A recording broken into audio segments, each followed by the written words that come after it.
Here we go. Thank you very much. Yeah, let's start. So good morning, everyone. Welcome to today's meeting, Post-COVID Strategies and Challenges, which will hopefully offer some valuable insights on how some of our members' businesses here in the Algarve have adapted to the new regulations in the last couple of years, and what behavioural changes, if any, that they've observed amongst their clients. I'm Sharon Farrell. I am currently chair of the Irish Portuguese Business Network here in the Algarve and will be moderating today. As always, we'll try to keep today's meeting as conversational as possible, but if you have any questions, just send them in. We'll pick them up as we go, and any that are missed, our panelists will follow up with you afterwards. There will also hopefully be some time towards the end where you can engage with our speakers. I'm joined today by a wonderful lineup of speakers. We have Sheetra Stern, which I'm sure you are all familiar with, who's the CEO of United Lisbon and the Martinhal Group of Hotels. We have João Costa, put your hand up there, João, who is the Director of Sales and Marketing at the Ombria Resort. We have Michael Stock, who is Director at Quinta Vales, and Gavin Scott, which I'm sure you are all familiar with, who's the Senior Partner at Blevins Franks Wealth Management. So I think, first of all, I'll maybe start with you, Michael, because your business is a little bit different in that it's in the world of wine. Can you tell me what effect did COVID have on the other areas of your business, such as wine production and sales during the pandemic? Michael? Hello? Michael? Can you hear me? Yeah. Well, Sheetra, I'm going to shoot over to you. Yep. So can you tell me what your experience has been over the last 2 years, both from a business and even a personal perspective? Business and personal, it's all in my case. Both have been pretty tough, Sharon, but you know, we've learned a lot. It's been character building. You know, in entrepreneurship, the buzzword is to pivot, which means to adapt and be flexible, to have changing circumstances. But this is ever-changing circumstances. So I would say it's been a very interesting time, and we've seen the market also change. You spoke about behavioral changes.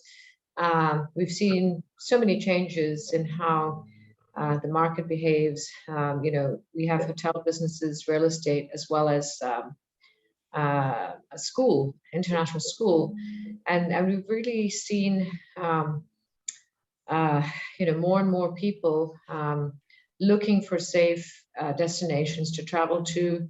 In the Algarve, we have 2 resorts in Quinta and in Sagres, and the main you know, room inventory, as we hoteliers call it, is in villas.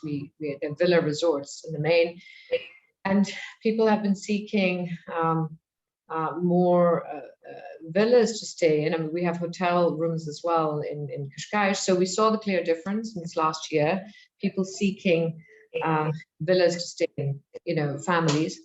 But also, I think Portugal's reputation being highly vaccinated and, you know, taking much more care, we saw people, guests appreciating that. And in fact, we've seen this trend, upward trend, of people moving here from all over the world, you know, from the US, from Brazil, you know, even more movement from Brazil. But, you know, we've got 30+ nationalities in our school in Lisbon, who you know, of kids, 300+ kids. And even in our Lisbon project, where we've got apartments to sell, Martinhal Residences, we've got around 30 nationalities who've bought. And I think this is an interesting trend that's going to keep growing, because people have discovered how wonderful Portugal is. I mean, I know we all talk about the weather, and that's amazing. but it's also the people, how welcoming they are of foreigners,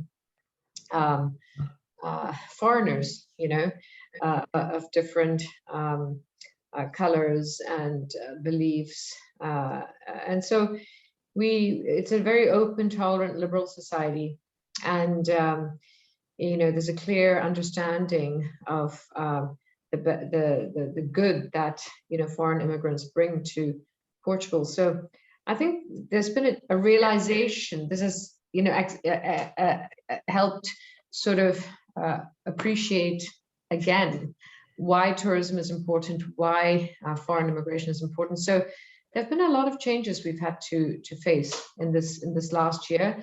But being the ever optimistic entrepreneur, I try to sort of not focus too much on the difficulties we've had. We've all faced a terrible year, but the future is bright. Gavin, just Sheeta was mentioned there are some of the challenges that we've all faced, or all the different businesses have faced. How has your business adapted during lockdown to maybe a more remote form of working, or has there been any positive outcomes or new ways of working? Yeah, I think what you described in the question that you asked of Chitra there about how business life and personal life has changed, and I think the two are paralleled. Quite the majority of our clients here in Portugal are retired, and they've been getting used to dealing, talking to family and friends, keeping up relationships and so on through mediums like this, Zoom and so on. So they've been moving into a virtual world, and that's probably made it easier for us to adapt in business into that world, because people were already starting to use the technology. So we have found that right at the beginning, it seemed very difficult in a business like ours, where it's very much face-to-face, very personal. You're going into a lot of personal details, succession planning, family details, and so on. And we thought that it would be far harder than actually it turned out to be. And I think it was made easier with the fact that people are becoming more used to using technology to speak to family and friends in different parts of the world. What about yourself, João?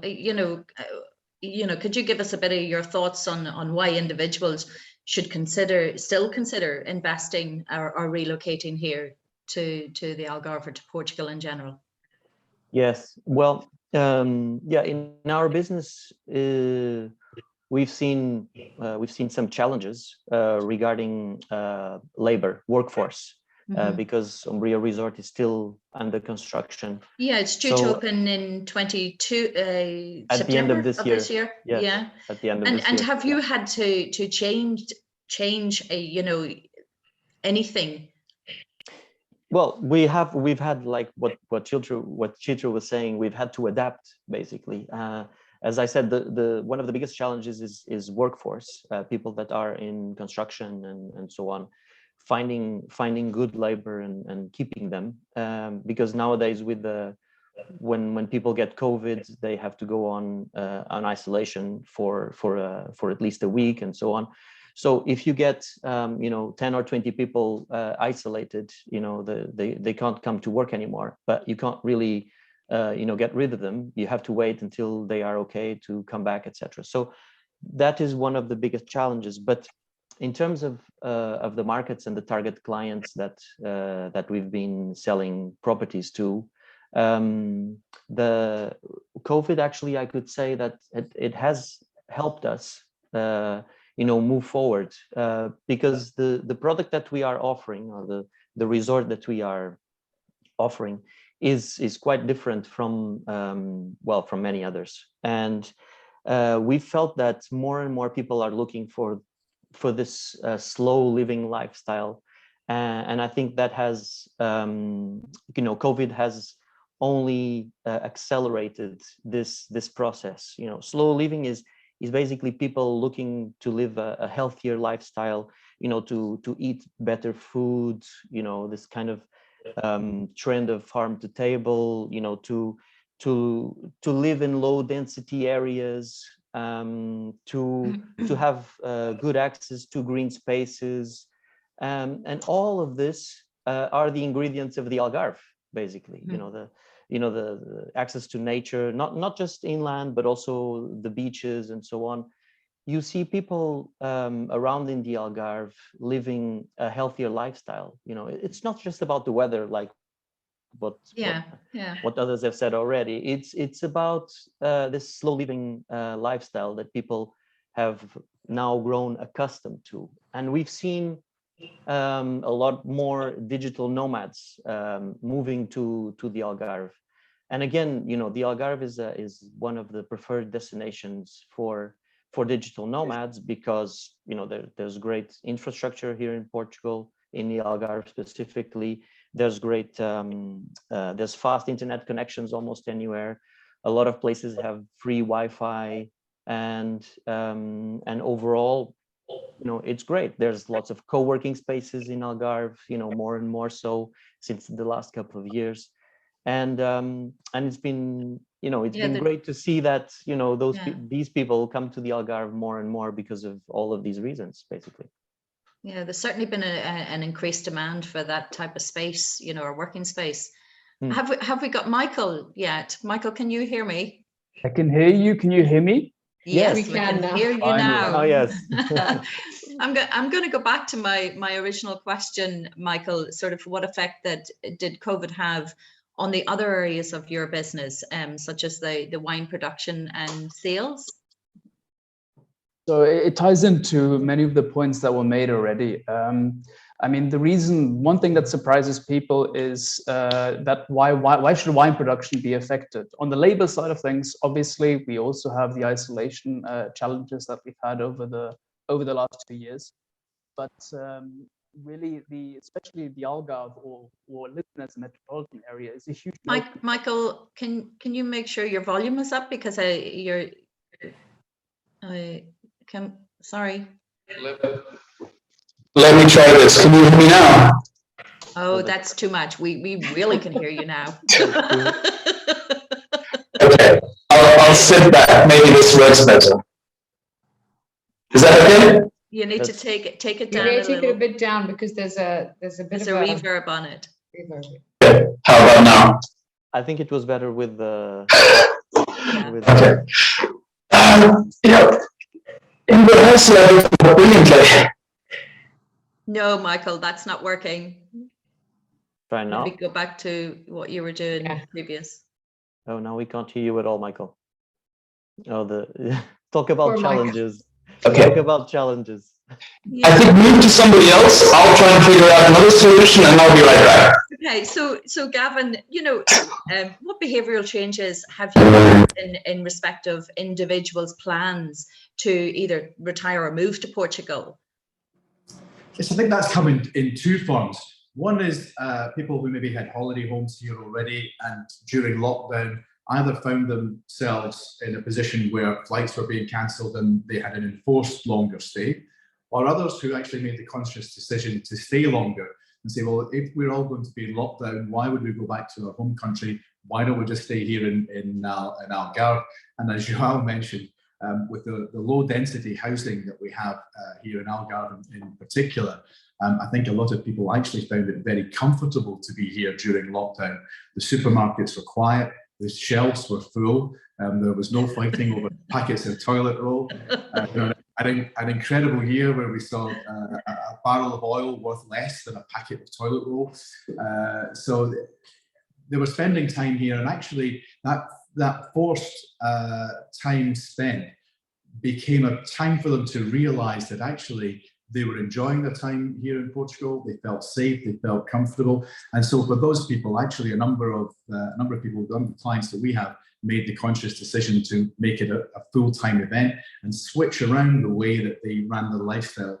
So instead of Portugal being the holiday home and say England being their main home, they turned Portugal into their main home and maybe took a smaller property in the UK. So those were the people that had the chance to be here. Others found themselves in lockdown in the UK, and we found an increase in inquiries coming from the UK from people who, in lockdown, suddenly started to rethink their lifestyle. And they're saying, if we don't have access to open spaces, if we're in apartments that maybe don't have gardens on the back or parks immediately around us, they started to really reconsider their own life choices. And so people, and especially I think this idea of people working more and more from home, they're thinking if we can be working from home in Croydon, why can't that be in Lagos or Lolé or wherever? So we got really an increase of inquiries through that time of people rethinking their lifestyle and where they wanted to be, where they wanted to work, and quite a lot thinking through retirement in particular and saying, can we afford earlier retirement? And that gave opportunities through the non-habitual residence regimes and things in Portugal, the tax breaks that might be offered. And a lot of people took the opportunity to do some more lifestyle planning, really thinking where they are, where they live, why do I live here? What would my life look like if I lived somewhere else? So it was very, very positive experience the last 2 years. Yeah, and Chitra, you actually opened a new school in the midst of the pandemic. So, that was quite courageous. So tell us about that. Yeah, I mean, as an entrepreneur, it's not the first time we've had to face such a decision. The last time was in the global financial crisis, whether we open a brand new resort in Sagres. But as an entrepreneur, that project and the school project, we'd started with the acquisition in 2017, gone through the planning procedures, the construction had started, and we'd started marketing. And yes, we did think, oh my God, should we open or not now? But you have to have courage of your convictions and make it happen. And we saw that there were kids, enrolling. I mean, obviously, our marketing machine was continuing, and we pushed for construction to finish on time. We opened on time in September 2020, despite all challenges, and we had 120 children when we started, and we grew that to 150 by January 2021, just before the lockdown happened. We moved seamlessly online, and as I said, eternally optimistic. We actually had the opportunity to see what had happened in the previous year in lockdowns, and because we were a very technology-oriented school, anyway, we had all the technology ready. We just had to make some fine-tuning to ensure that when we did go back, when we did go back into lockdown, that we were ready. And that's now grown in the second year to 300 plus students. And so, all the business plans we had done before, and, there was a belief, because we did start seeing this trend. And I'd like to say that it's more than, people from the UK or Ireland. We've got, as I said, 30 plus nationalities, but it's not a completely foreign enclave, the school. We've got 25% Portuguese kids, which shows that, there was a demand in Lisbon for our international school, and 75% foreigners, 10% are American, 10% Brazilian, 10% Hong Kong and Chinese, and the rest are made up of Malaysians, Lebanese, a big mixture, Indians, so I just, like to say that, yes, we halved our business plan expectations to make sure that, we wouldn't go bust, because that's what an entrepreneur has to do. You have to keep the cash together. And, you need to be speaking to Gavin a lot to learn how to keep your cash together. Well, jokes aside, we actually met our pre-pandemic business plan and continue to do so in terms of enrollment. So, this is why we opened, despite, the world turning upside down in 2020. So very stressful, because, I mean, the teachers had to get flights over, the visas had to be organized.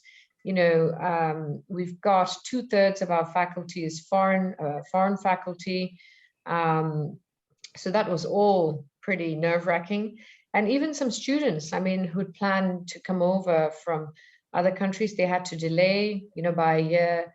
Some of them have to delay by yet another year because it's very difficult, the visa processes, but it's a handful. We've got 310 students on site. So I would say, yes, it was very difficult. And if only we'd made the sort of movie, of the 6 months before opening the school and thereafter. But overall, it was the right decision to open. It was the right decision to invest in this international school with an English curriculum and second language Portuguese. And, we have a unique school as well. I mean, I don't want to see, it's business. If you have a unique product, and you keep pushing through with resilience, you'll get there. Yeah, and Joao, Shitra touched briefly there on the visa, the different visa requirements coming into Portugal. Like we have several different options available. Has any of those options in particular, been good for your business? Yes, the golden visa, for example. We've seen, over the last 2 years, more and more people wanting to obtain the golden visa by buying properties here in Portugal, and specifically in the Algarve. For Ombria specifically, we've seen since Brexit happened 2 years ago, we've seen now the UK buyers wanting to invest in real estate in the Algarve in order to obtain the golden visa. And the changes that took effect on the 1st of January this year mean that the Algarve is well positioned, better than ever, actually, in terms of being the destination for real estate investment in order to obtain the golden visa. This is because the changes mean that you can still buy a property that's for habitation purposes in parts of the Algarve, and namely the interior parts of the Algarve, or the so-called interior parts of the Algarve.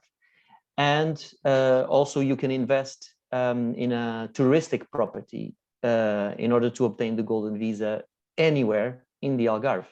So if the touristic property, if it's a touristic property or a property destined for touristical purposes, you can still buy it to apply for the golden visa, and that property can be anywhere in the Algarve or anywhere in Portugal, for that sake.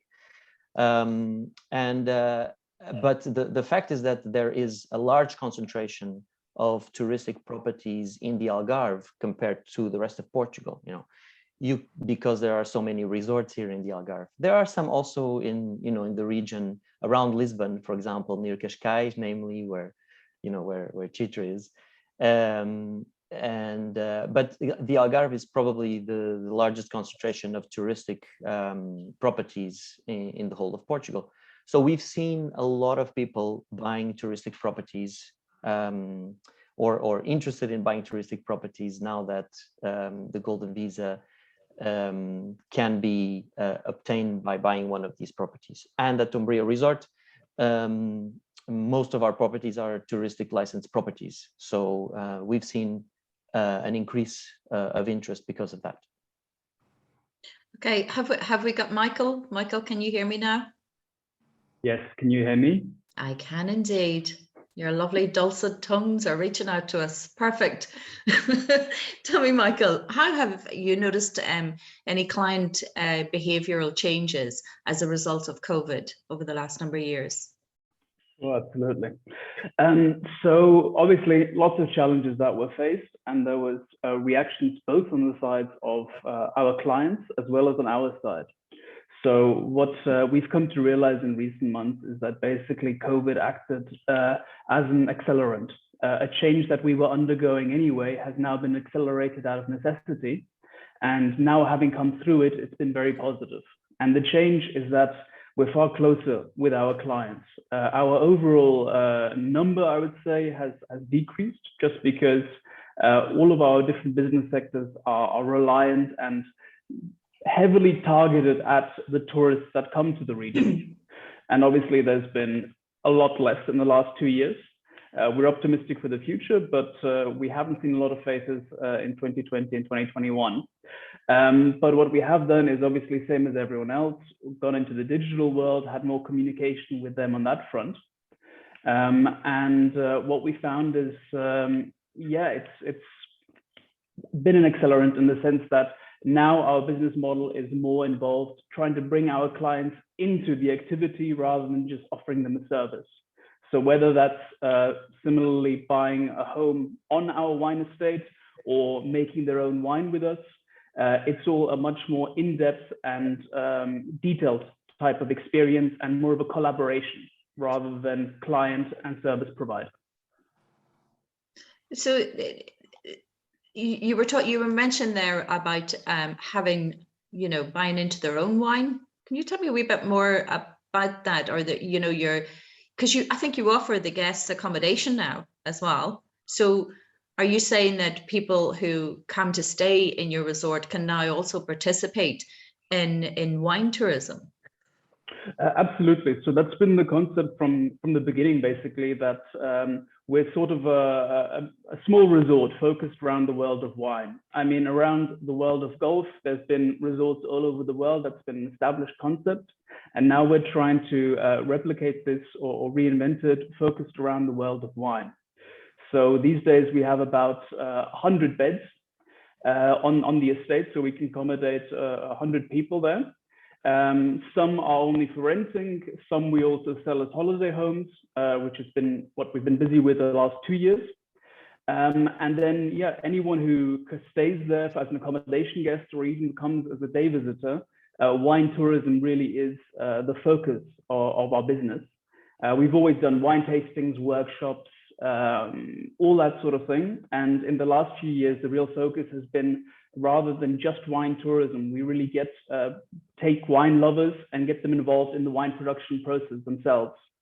So at this point, we've got about, we've just signed our 24th, what we call a private production. So rather than buying our wines, these people buy a small part of our vineyard.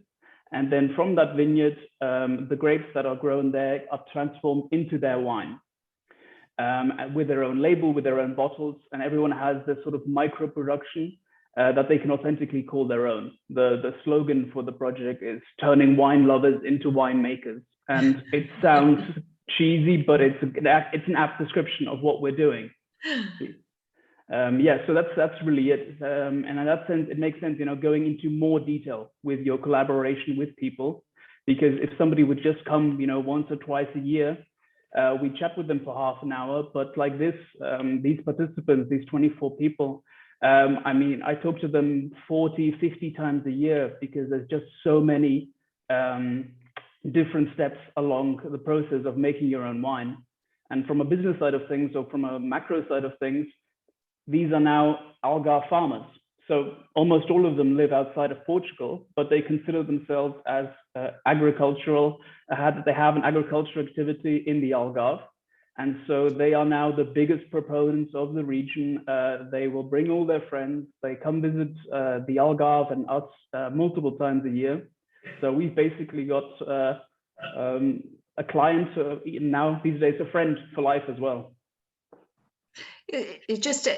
On talking about longer term relationships that Michael was mentioning, Gavin, your business is very much focused on building long-term sustainable relationships with your clients, from beginning to end and beyond.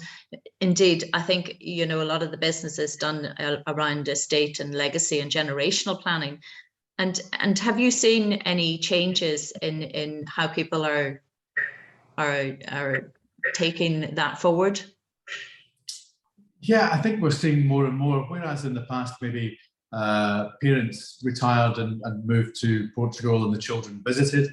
I think again that rethinking, the same rethinking that we're talking about as a result of the COVID lockdown, that's been happening as well, and we're starting to see more and more of the children of these parents now coming and saying, actually, we like the lifestyle that mum and dad have, and we're going to come down and join in. So we're seeing that, and I think that's evidenced through Chitra's experiences and businesses, where we're saying, well, now we've got to think, if it's not just a retirement community, if we've got working people coming down, what do we need? We need schools, we need the infrastructure around to deal with the wider family members and the social issues around that. So yes, we're seeing that more, Sharon, in our business. And Chitra, for yourself, you know, I can remember talking to you, and you were talking about your parents and the healthcare offerings here in Portugal. You know, because obviously it was a big concern for a lot of people, you know, safety. And as Joao mentioned, you know, we have lovely wide open spaces, you know, people did feel safe and secure, but that's all fine and well. But people really want to know, you know, in terms of healthcare offering as well, you know, is it good? It is. So, you know, we're in Europe, for those Americans joining the call, there's a big difference, or even, you know, some Asian countries. So I'm originally from Singapore, to clarify sort of, you know, my perspective on this as well. And we had to make the big decision whether my aging parents, you know, were with us here in Portugal during, we had to make this decision in 2020 during the first lockdown. And we actually said, let them be here instead of Singapore. You know, after we experienced the first lockdown. And so my parents came over. We live in the Lisbon area, which is the perfect sized European capital, in my opinion. It's not too big, it's not too small, it's just right. I always say it fits the Goldilocks principle. And it's, they came in the summer of 2020. We've got free healthcare. The first thing to say to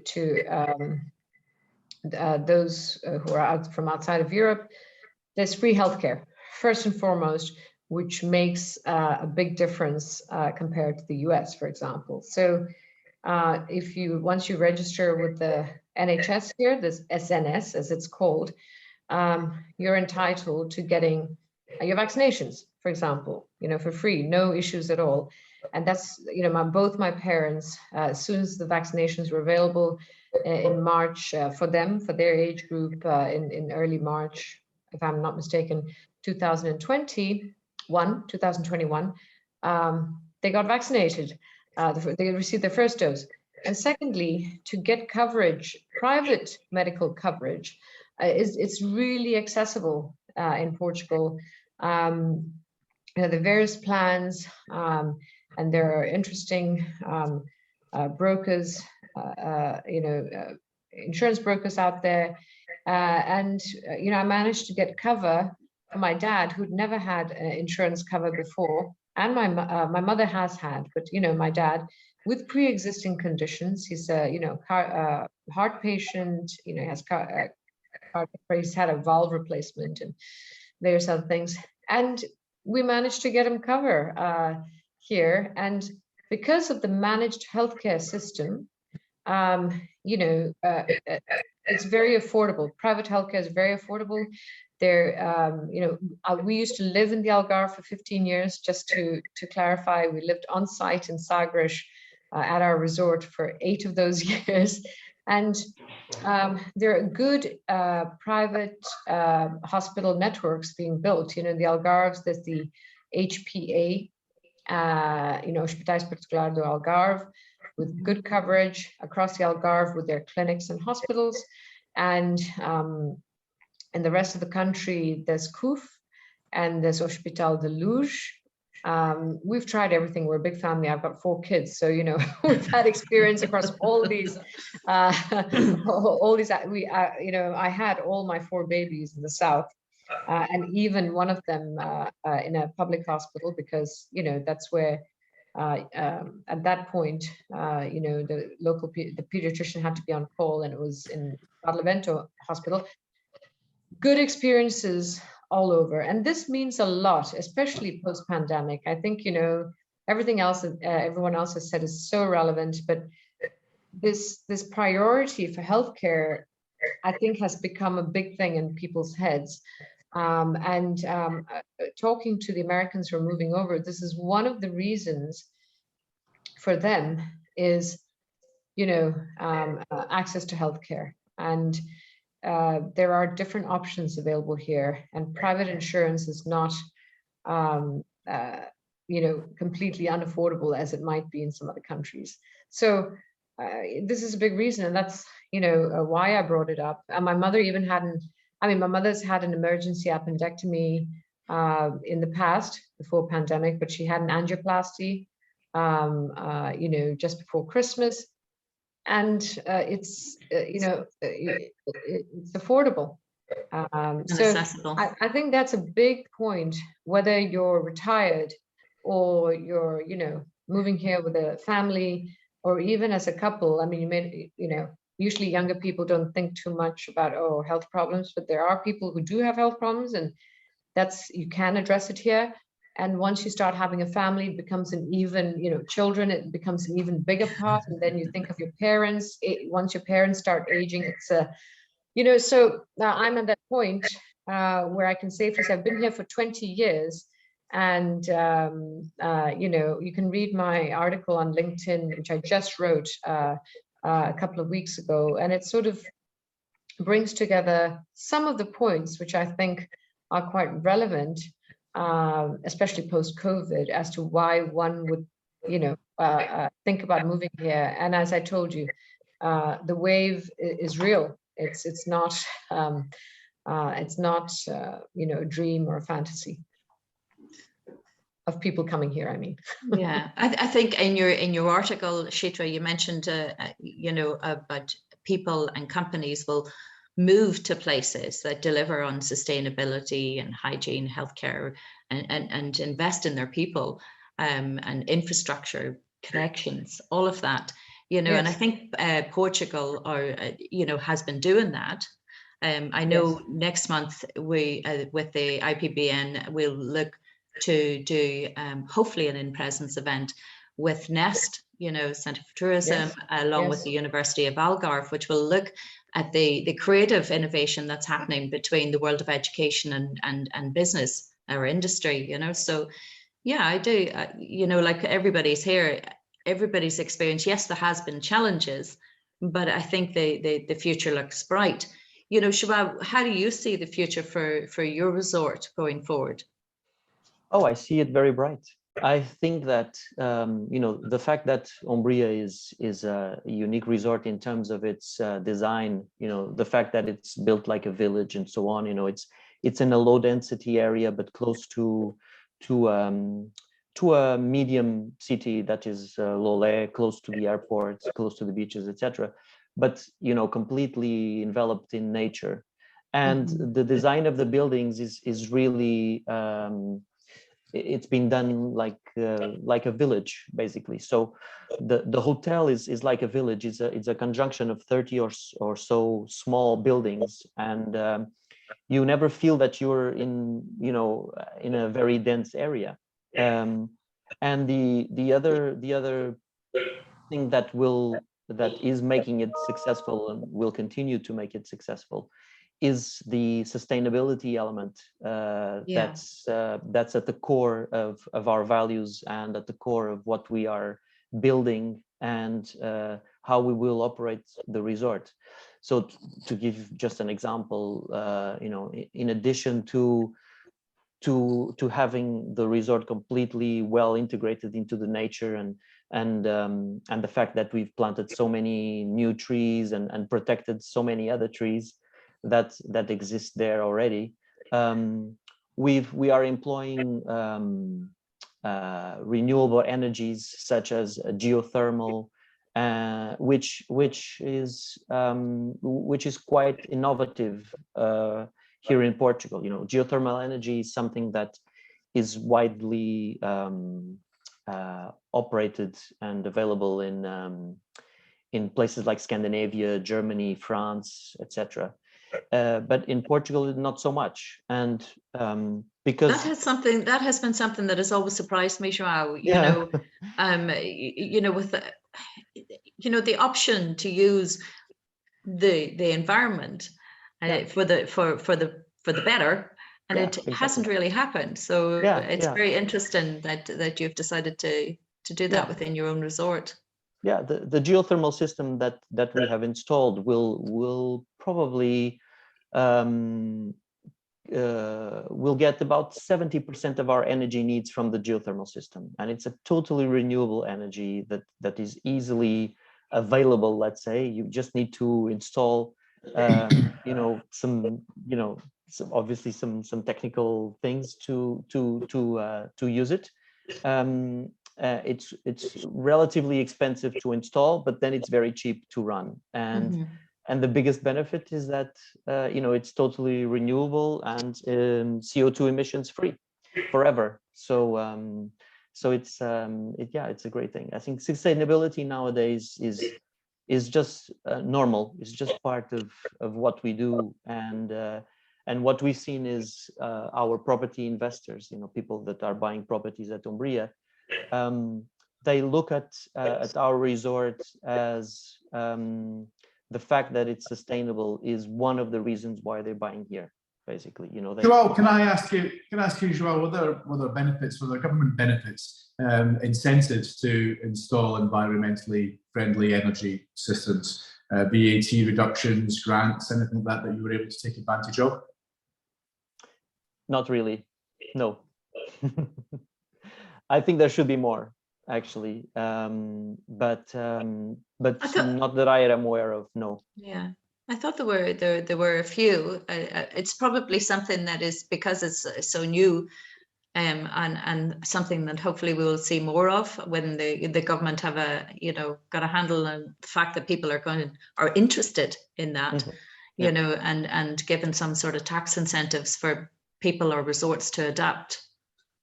I think Portugal already has quite a high level of renewable energy going into the system, and as João says, look, if you're getting the benefit of lower costs longer term, albeit you've got some capital outlay at the outset, you say that doesn't necessarily require government intervention then to encourage it. We've got 360 days or whatever of 330 days, whatever it is, of sunshine every year. So photovoltaic cells, all helpful, geothermal. No, it's a fantastic place to be running your businesses and resorts and so on renewable sources. I'd just like to add that they did exist and they will exist. A lot of the EU funding coming in is being channeled into sustainable projects. So it is coming. But 10 years ago, we did get some subsidies to install our photovoltaic cells, over 50 plus houses at the time in Martinhal Residences. I don't believe we got any special subsidies for the solar panels at the time, or pre-installation for desalination plants. But this is going to be a big thing in the next years, that the EU funding that's coming in is being channeled into sustainability projects. And as Gavin points out, the Portugal is already pretty high. I mean, I spoke about the percentage at that time in early 2019 when I did my TEDx talk. You can find my TEDx talk online, Chitra Stern TEDx. Why Portugal is trending, and I did speak about how much of Portugal's energy in a particular month that year was already renewable. We've got wind energy, we've got solar, obviously, but the Portuguese government is focusing also a lot on the seas and how we can better use the oceans, to drive renewable energy. So I think there's much more to come in the future of this. And the interesting thing is, I mean, obviously sustainability goes beyond energy sources. It's about, contributing to the local community as well, how you connect to the society around you. So on all those fronts, I think Portugal does very well.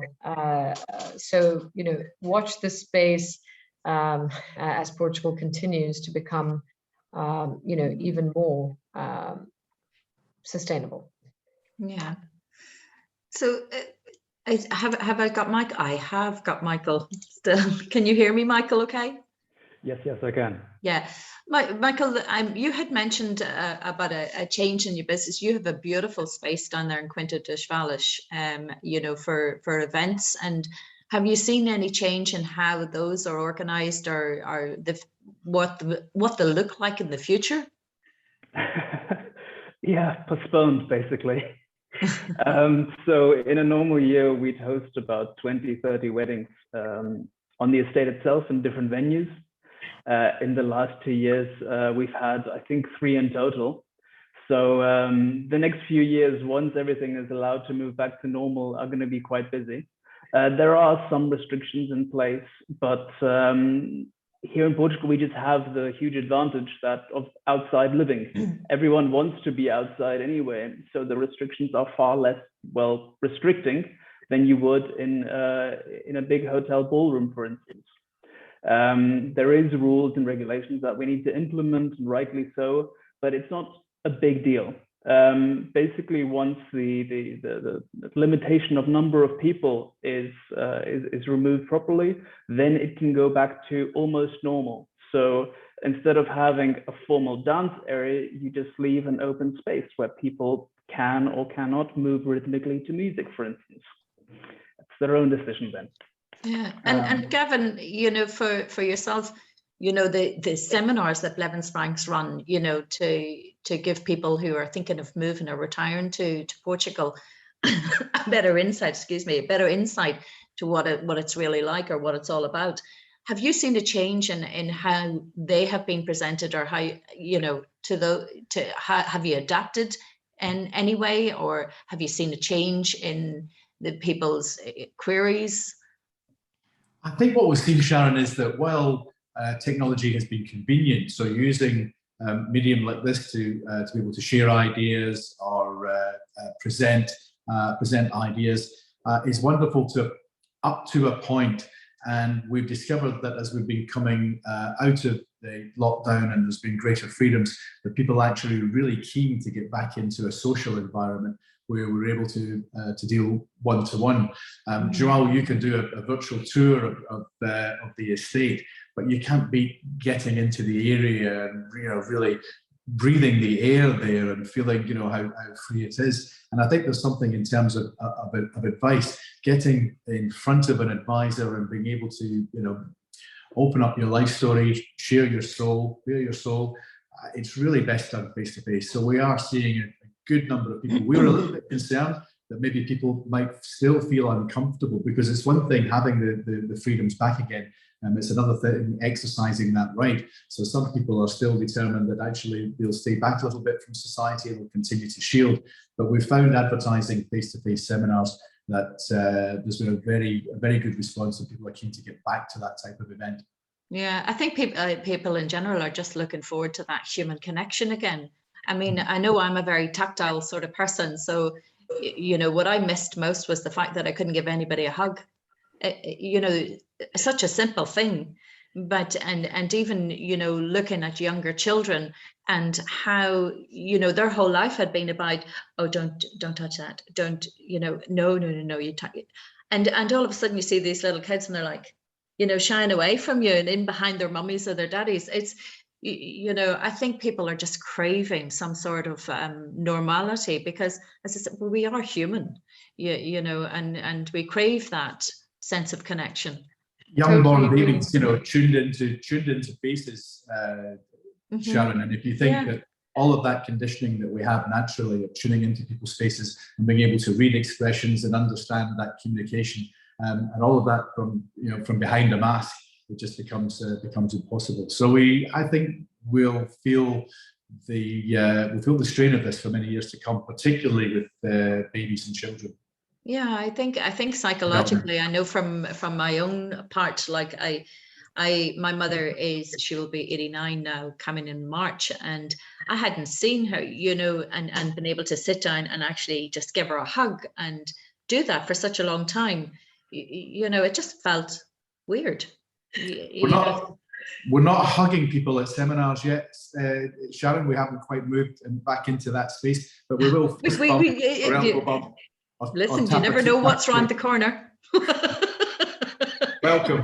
But I'd just like to add to all of that to say corporate events are coming back, and the sort of macro view for Portugal, the Portuguese Tourism Authority had organized this wedding event, to bring together wedding providers, etc., which had to be delayed, but it's coming through, now. And we ourselves have a partnership with this Indian wedding planner. I mean, the Indian wedding market is huge globally, $80 billion or something, for destination weddings. And Portugal is on the map, and it is coming. And they're Michael, I hope you're listening. Yeah, we've got one coming up actually. We've got an Indian wedding coming soon. Yeah, and they are going all over Portugal. Italy was a famous destination for them, and now Portugal's on the map for them.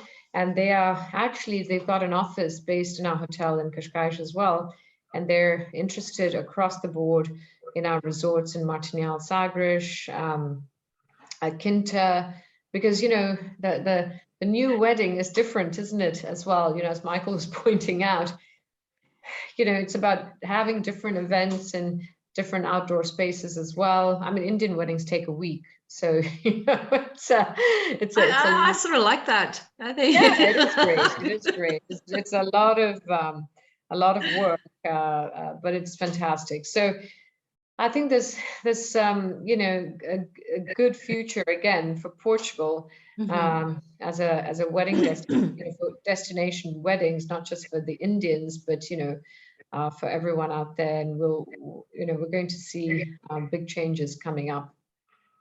Yeah, I think if the pandemic has taught us anything, it's like individuals are seeking a better quality of life for themselves and their families. And indeed, looking at the number of queries that are coming into the network itself, people are looking to relocate to places, as Joao would say, with wide open spaces, offer a good quality of life, have a good infrastructure, safe, a potentially lower cost of living, and offers that sense of security, and even an opportunity for those who are maybe deciding to start a new business. There's the space for them to prosper. I know from talking to the University of Algarve, and their tech hub. I mean, it's amazing the amount of work and innovation that's gone on down there. It's incredible, so I think, Joao, you mentioned about different workspaces, people coming here even to work remotely, Yes. I think we have it all going on. We've seen this trend that started probably last year, about a year ago, of what is being called the Great Resignation. It started in the US. It's in various different European countries already, and we've seen a lot of people resign from their current jobs.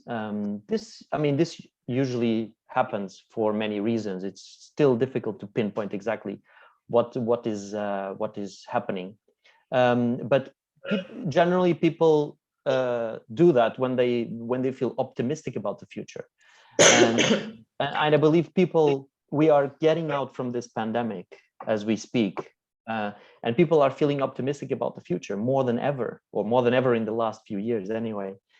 And we see that these people that are resigning from their jobs, a lot of them are starting their own business, because they feel optimistic about the future, and because it also helps their work-life balance, spending more time with the family, working from home. What I've said already before, I'm not so sure the working from home bit, is very serious. I was going to say, being an entrepreneur does not mean you have more time at all. No, I agree. what I meant to say is like work from anywhere rather than having to go to the office, you know, where, etc.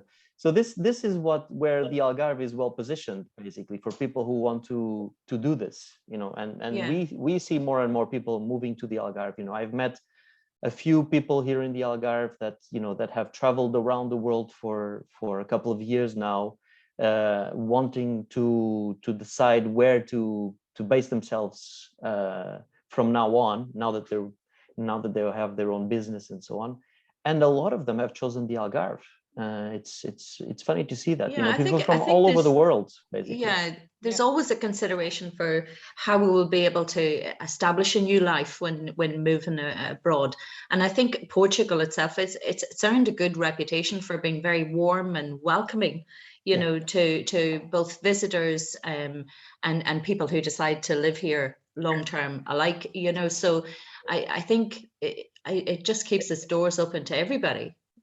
Joel, do you think with these people that you're talking about being attracted to come to Portugal, are the attractions the lifestyle, or is a lot of that tax driven by the incentives that we have here in Portugal through the non-habitual residence, the ease of getting residence through the golden visa scheme? Does that put Portugal ahead of other destinations? I mean, it's really a conjunction of factors. It's difficult to say, oh, it's because of this or because of that. It's difficult to know exactly what percentage of the decision is in the tax incentives. There is a part of it, of course, but I've met some people who have just moved here because they want a better lifestyle, you know, better weather, and what we all know about, you know, the Portuguese people are very welcoming and very open to new cultures and to embrace other nationalities in our own country, and I think that's a big part of it as well. We've had an experience of that lately, I think, when people have come down with the idea that they may look at holiday property in Portugal, but retain property in their home country, and really that was going to be their base. But when they do the tax calculations and so on, they realize that the affordability is there along with the lifestyle, and all of a sudden they say, actually, we're going to buy a bigger property in Portugal, downsize in our home country, and really shift that the balance. Yeah. I'll give another example. You know that, for example, the Finnish and the Swedish are no longer able to benefit from the NHR system since recently, but we've continued to see a lot of Swedes and a lot of Finnish people wanting to buy properties in the Algarve and to move here, either to live all year round or to live, you know, 6 to 9 months per year during the winter time, and then go back to their home countries in the summer. So we have not seen a decrease of people from Finland and from Sweden interested in moving here because of the non-tax incentive anymore. Yeah, there's an important aspect to that, Joel. So what's happening there for the likes of the Finns is that it's the income that's coming from their home country that they're losing the benefits from. So it's the home country that's tackling them from a tax perspective. Portugal still offers the same benefits. So if their benefits come from a different country other than their home country, there may be other planning opportunities, even for those nationalities that believe that it's been cut off for them. So they should have a conversation. Yeah. They should, yeah, definitely. With somebody that knows about these things. I wonder who. Well, who would that be? Would that be you, Gavin? I know a man who does. Don't underestimate that. I mean, you do need to get your tax advice. I mean, you know, well, I've known Gavin for years, obviously, but in my 20 years here, by the way, neither Roman nor I had any previous connections to Portugal. People often ask me, are you Goan or Mozambican, Indian? No. Born in Singapore, lived in London for 12 years, met my Swiss husband from Zurich in London, and we moved here 20 years ago. Definitely check out, you know, the holistic situation before you move here with proper tax advice. But, you know, I think about this sort of any single reason, the question about any single reason, you know, life is holistic, you know, it's sort of a balanced scorecard. And what I tried to convey in my TEDx talk, was really, you know, the whole story makes sense here, you know, and the tax incentives are definitely a part of it, but there's all the other things that I've talked about, the ease of setting up business. And listen, I'm the first to say there is still bureaucracy to be overcome, but it's gone in the right direction. And that's what I have tried to convey with my 20 years of experience here. Successive governments have actually made things happen, you know, and we're all moving in the right direction. People, it's this whole question, India is a young nation, but Portugal only came out of dictatorship in 1974 and joined the European Union in 1986. So, things are still progressing, so there is a big opportunity for growth. And talking about face-to-face and hugging, Portugal was the nation where you gave 1 or 2 kisses on the cheek, based on where you were living. That's probably why I feel so at home here, Shitra. I know, but and this has stopped because of COVID. But we're all looking forward to coming back. But the warmth is still there. I hope we will get back soon. There is a good feeling of belonging that comes easily here, I think, and whether you've just begun your new life here or in the planning stages, as you say, and any good anything worth doing takes a bit of planning, so that you can expect that with the different visa options. The process is quite clear, and it just takes maybe a couple of months of getting yourself organized and off you go, so it's all doable. I'm conscious of time, Sharon, but I just on Chitra's point about the government side of things, one of the things that people worry about political unstableness. I've just made that word up. Political instability. So we look and say, well, yes, okay, things are all right just now, but what if there's a change of government? And I think one of the fantastic things from a political perspective in Portugal is that both sides of the government spectrum have been behind things like the non-habitual residence regime. And even when it's been questioned by other parties, they've all come to the same conclusion at the end of the day that all of these things are good for the development of Portugal. And so Golden Visa, NHR are backed politically across the board, which I think is really important if you're making decisions and you think, well, what if you look at the UK as an example, if we swing from left-wing to right-wing governments, tax rates can move considerably. The whole political environment can change quite quickly. And whereas in Portugal, despite changes of government, we've seen great stability in terms of the direction of travel and the incentives, the welcoming way that Portugal wants people to come and develop and grow within the country. And it's not, again, an important thing on the politics. The major parties of right of center, left of center, they do, because of minority governments, they do have to come into coalition. But, that's a political process and it's not bipartisan, at least. It's not sort of, and I think it's proper discussions, and we do have elections coming up. But I'm hopeful too on that front. And I agree with Gavin that on that front, one should not be worried either. Yeah, I think I'm just very conscious there of the time because we're slightly over. So I'd like to thank everybody who attended today's meeting, webinar, whichever you want to call it. Sorry, Arnold, and to each of our panelists who have given up, time out of their own busy schedules just to be with us here today. So thank you all. Just keep an eye on the IPBN website, for any new events that we have coming up. And Arnold, was there any particular questions that needed maybe, following up with? No, there were no questions, more like comments, of people already having moved to Portugal and really enjoying and quite happy that they moved in the situation that we're all in. But no question. There were a lot of interest, about 60 people. So, and I think you covered all the points. So that was a really good conversation, and thank you for everybody. Okay. Thank you all. If there are any questions, please don't hesitate. Thank you so much to IPBN. And thank you, Shidra. Hope to see you all in Portugal at some point. Yeah. No, we all go back to our busy working days. Thanks, everyone.